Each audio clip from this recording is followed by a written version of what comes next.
Hey, true believers. Chris Mack coming at you with X-Men Fantastic Four number 2. And it's been a while since we've gone over issue 1, and not because Zdarsky wrote a terrible story. That's not the case. You know, what he's been writing the last few years for Marvel has been really entertaining, from Spider-Man to Daredevil, and then, of course, this. When it comes to anything that revolves the Krakoan X-Men, I really drag my feet about it. And I've been very vocal about it in my reviews, how this is not the X-Men. Like, this book should have been called Fantastic Four, pod separatists, really mean people, because these are not the X-Men. It's like, for me, Krakoa is the antithesis of everything that Charles Xavier started out with, all thanks to Moira McTaggart. Anyway, that aside, let's not get derailed. Let's talk about this type of story that Zdarsky spun, and I think low-key he's tired of it as well. So let me kind of give you an example right here off the bat. For those of you that haven't checked out issue 1, either the book itself or the review, go check it out and then come back. Last issue, the X-Men showed up at Yancey Street telling the Fantastic Four that Franklin Richards' birthright is to come to Krakoa. Well, they're not having it because they're his parents. And by the end of the book, big fight ensues. Franklin runs away with Kitty because he has a connection to her from the old, I think it was late 70s, early 80s X-Men Fantastic Four, which I want to read that run. So anyway, they have a rapport together. He runs away with Kitty on the Marauder. They get shanghaied by Dr. Doom, and we'll kind of leave it at that. So here, oh, and there's one other thing, I'm sorry. Reed really is painted as an asshole in this book, and that's one thing that I will say that I don't like. Yes, Reed does sometimes get lost in his own hubris, I guess you'd say hubris, but he's the world's smartest man, so he has a little bit of that offness. Because a lot of times when you meet people that are hyper smart, like savants, they're, you get them on their subject and they can just go and go and go. But when it comes to social graces or socializing, they usually do have a harder time doing that. So that's Reed in a nutshell. At this point, they're contacting Krakoa, and Cyclops is trying to assure them that the kids are not there. And what I was trying to talk about with Reed is Franklin tries to make a run for the Krakoan gate, but his father's altered his DNA to the point where the gates don't read him as a mutant. And so the reason that Franklin runs away is he sees it as his biggest betrayal from his father. And the rest of the Fantastic Four aren't real happy with him either. It kind of goes back to parents overstepping their boundaries with their kids. So here Reed says, I know they're not on Krakoa, Cyclops, but their agenda is clear. Your agenda is clear. Krakoa is for all mutants, and you want them to join you.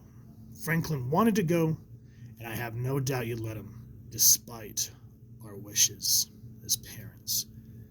Now, to kind of go back into the realm of talking about how these are not the X-Men, these are pod people. Let me explain. What was the dance teacher's name? Kitty's dance teacher back in the Claremont era. Wasn't Stevie Richards, was it? But anyway, she was just a regular person who Kitty saw as another surrogate parent other than Storm, and then, of course, her parents before, they tragically passed. Because I believe both of them passed away. They got divorced, and I think her dad died at one point. Her history is kind of murky.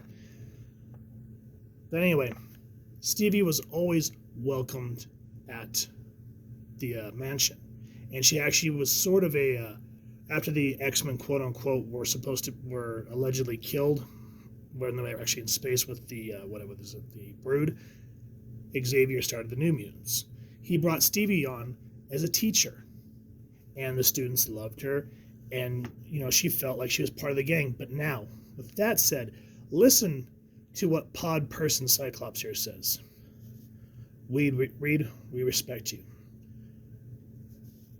and everything your team has done for the world, for humans and mutants. So believe me when I say your children are not here. And here's the kicker. And to be perfectly clear, Krakoa is Franklin's birthright, but not Valeria's. Now look at Sue. Her eyes are closed. She hears Cyclops bullshit. And she goes, so one's better than the other. Is that it? And she's just, she's saying you value her life less. All your actions make that perfectly clear. So tell me, Scott, why should we believe you? And it's true. Cyclops would never. I mean, for God's sake, Madeline Pryor, after Jean died, yes, we all know now that Madeline Pryor was a clone. But at the time, we didn't. Madeline was just a regular human being who happened to have red hair that looked kind of like Jean, and Cyclops fell in love with her after he left the team. They got married, and they had Nathan, Cable. But now it's like, oh no, if you're not a mutant, I don't want nothing to do with you. That's not the X-Men. God's sake, come on, people.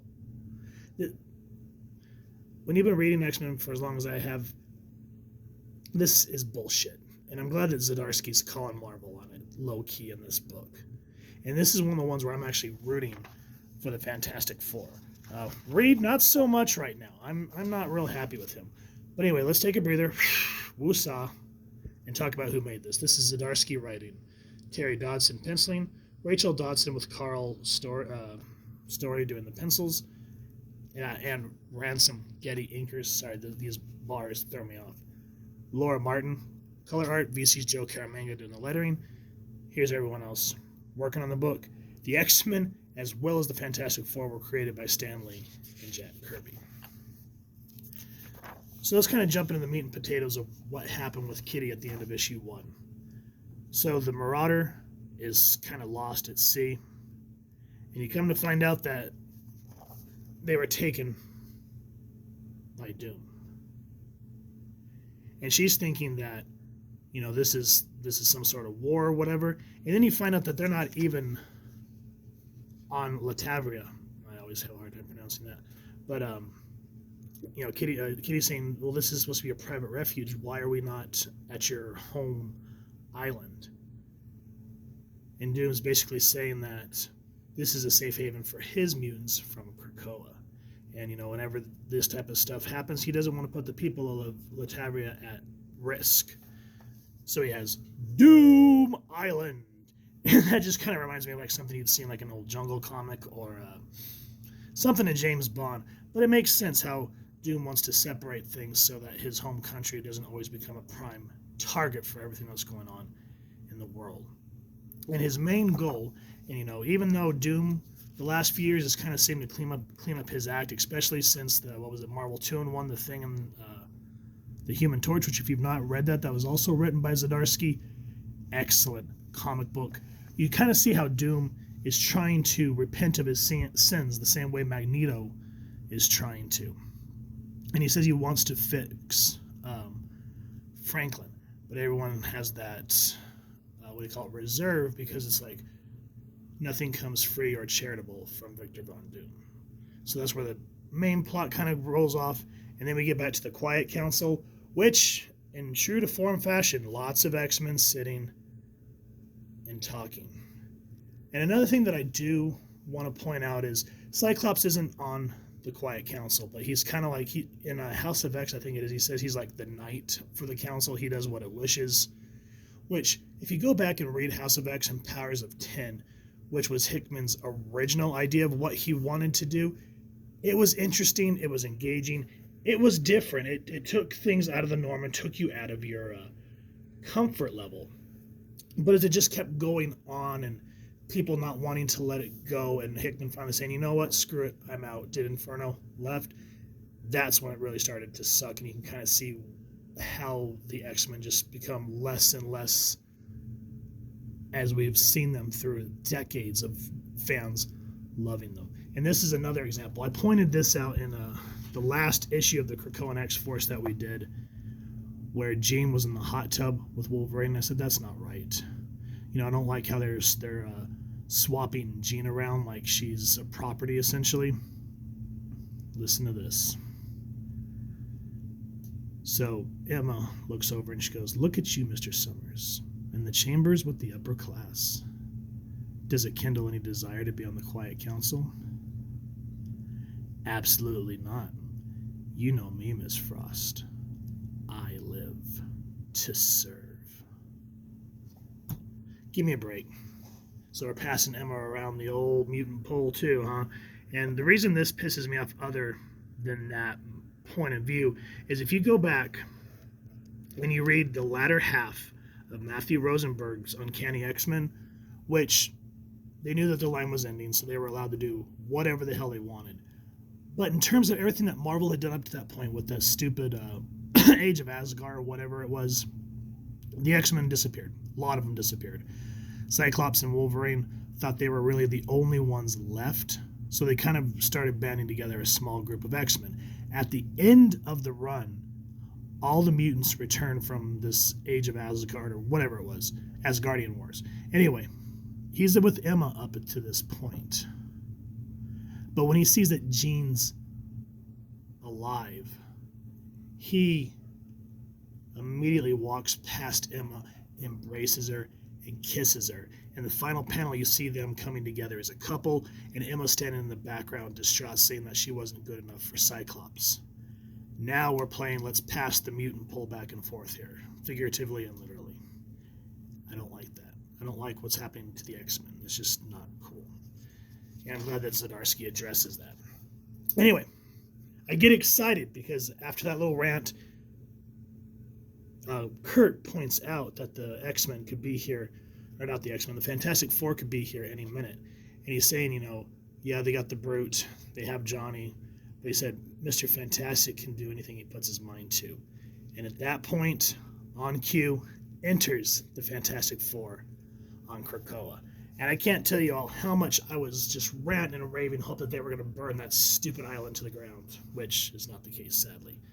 We return to Latavia. We get a little more talking about what Reed wants to do, talking about the island, and some interesting points about how he knows Kitty and how he helped her in the original X-Men FF crossover. And in the battle, one other thing that I've noticed with modern X-Men writers, they don't know how to write the team as they should. If you go back and you remember of course, the Claremont era, the Lobdell era, the Fabian Nicieza era, every member always found a way to get involved. They were rarely ever just background props. In the last few X-Men issues I've read where the whole team is there, you'll see like Storm standing in the background, which Storm should never stand in the background. Same thing with Rogue. Predominant members that help set the X-Men. Peter, Psylocke, you know, they were the team when the original four left and then eventually became X-Factor. And then when Fall and the Mutants happened, you know, they carried the torch. And now they're just background props in this segregation island. Anyway, sorry, I'm trying not to go there. Terry Dodson and the art team, it's beautiful. I mean, look at the face line work. This does not look flat. It's, dynamic. And it's just as equally good as when they did the Rogue Gambit miniseries and then continued on the Mr. and Mrs. X run, which if you haven't read either of those series, absolutely phenomenal. And that was another one of those things where they could do whatever they want because the lines were ending. And I feel like with them knowing that the line was ending and they could do whatever they want, there was a resurgence in X-Men comics and people were talking about it. And I would love to, if I could ever meet the Dodsons or Kelly Thompson, who was the writer, just be like, you guys really need to bring that book back because I was absolutely in love with it. Now, with all that said, the Fantastic Four find out that Valeria and Franklin aren't on Latavia. But Kitty says, you do know that the Krakoans are going to come for me, right? And Doom basically says, Doom is always prepared. So I love seeing these Doombot Sentinels. So even though Zdarsky has to work within the confines of what Hickman and the X-Office has done with the X-Men, tragically, he stays on point with what he's done with the Fantastic Four. Like after the 2-in-1 ended and then they gave Dan Slott the Fantastic Four line, they should have let Zdarsky keep the Fantastic Four because he knew the characters and he knew how to write them and make them engaging. The dramaticness between Johnny and Ben, and surprisingly Victor Van Doom, wow. It was very heartfelt. It was sincere, and it didn't feel like he was doing anything for cutesy points. He was writing drama, and it hit home. Same with this book. Once you can get past all the segregation crap that the Krakoans have and see the love that Sue has for her kids, the hurt that she has at Reed, the same with Johnny and Ben, it's a very engaging story, and kind of seeing how Valeria keeps calling Doom Uncle Doom, and how Franklin is not sure if this is the route that he wants to go. He's very unsure of himself. There's a lot to love about this miniseries, and I highly recommend you guys pick it up. If you have, please first and foremost support your local comic shop and see if you can get a copy. If you've enjoyed this review, we really would appreciate if you take a moment to hit like, share, and subscribe. Helps the club channel more than you can possibly know. And if you wouldn't mind hitting that fancy little Fantastic Four bell next to subscribe, that way as we continue to upload content, you guys get notified. Come to the channel, and we love talking with you and hearing your thoughts and feedback down in the comments below, or social media pages, which I'll make sure to leave the links down in the description. So with all that said, thank you so much for stopping by. Hope you all continue to have an absolutely amazing day reading, and happy hunting, true believers.